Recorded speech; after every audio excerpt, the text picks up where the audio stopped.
তো বন্ধুরা, শেষমেশ ভারত সরকারের পররাষ্ট্র মন্ত্রণালয় সমন জারি করলো বাংলাদেশের প্রতি চিন্ময় মহাপ্রভুর গ্রেপ্তারি ও বাংলাদেশের বর্তমান অবস্থা নিয়ে। তো আসুন দেখে নেওয়া যাক কি লিখেছে পররাষ্ট্র মন্ত্রণালয়। তো যেটা লিখেছে, বাংলাদেশের সম্মিলিত সনাতন জনগণের জোটের মুখপাত্র শ্রী চিন্ময় কৃষ্ণ দাসকে গ্রেপ্তার ও জামিন নাকচ করার বিষয়টি আমরা গভীর উদ্বেগের সাথে লক্ষ্য করেছি।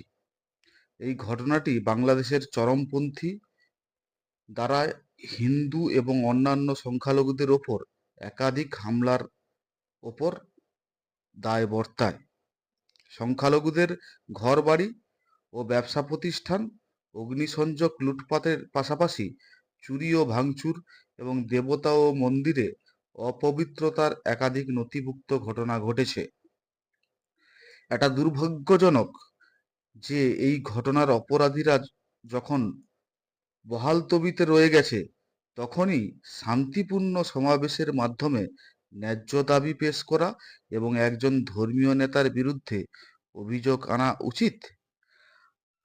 আমরা শ্রী দাসের গ্রেপ্তারের বিরুদ্ধে শান্তিপূর্ণ প্রতিবাদকারী সংখ্যালঘুদের ওপর হামলার বিষয়টি উদ্বেগের সাথে নোট করছি।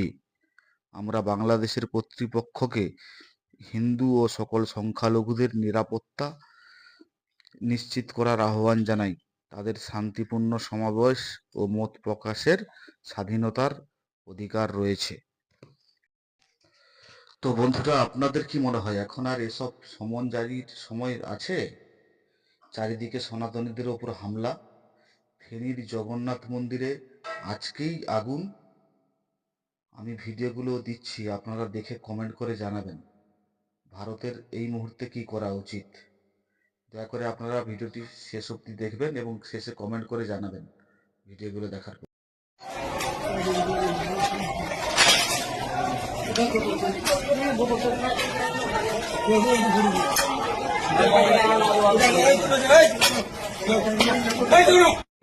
আমরা যারা সারা বাংলাদেশে আমরা শুনেছি পিরিজপুর, রংপুর, চট্টগ্রামে সনাতনীর উপরে এই আন্দোলন, আমরা তো চিন্ময় প্রভুর মুক্তি চেয়েছি। সে নিরপরাধ একজন সাধু সন্ন্যাসীকে কেন অ্যারেস্ট করা হবে, একজন সাধু সন্ন্যাসীকে কেন কারাগারে রাখা হবে? তো আমরা চাই গোটা বাংলাদেশের সনাতনীরা, আমরা আর ঘুমাতে চাই না, রাস্তায় নেমে আসুন।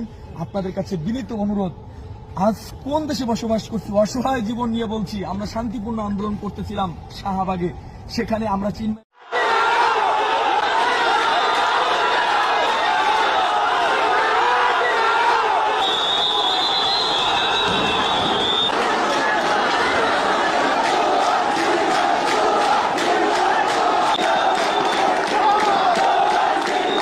কয়েকটা কথা বলেই আমি ভিডিওটা শেষ করব।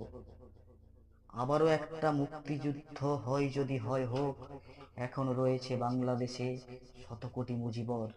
৭১-এর ওই মায়েরা কোথায়? বাঁধো বাঁধো কোমরে কাপড় খানি। রাজাকার তাড়াও, রাজাকার তাড়াও, আবারও মুক্তির হাত ছানি। জাতির পিতার পবিত্র সৌধে দিয়েছে যারা হাত, বসে থেকে লাভ কি আর? ওরাই তো রাজাকার, সুদখোর মির্জাফর আজ যে বাংলার সিংহাসনে। ওঠো ওঠো, ঘুমিয়ে থেকো না, জাতির পিতা কাঁদছে মনে মনে। এক হুঙ্কার ৭১-এর, কোথায় পালাবে আসিফ ইউনিস? রাজাকার তো ভীতু কাপুরুষ হয়, আমাদের জয় নিশ্চিত। ধর্ষকের ছেলে নাহিদ যে দেশের উপদেষ্টা, জাগো বিপ্লবী জাগো তোমরা, বড়ই বিপদে দেশটা। শুধু এইটুকু বলার ছিল। তো ভিডিওটা যদি ভালো লেগে থাকে, লাইক শেয়ার অবশ্যই করবেন। শেয়ার করে ছড়িয়ে দিন, যাতে বাঙালি জাতির মনে একটু দাগ কাটে এই কথাগুলো শুনে, একটু হলেও যদি দাগ কাটে।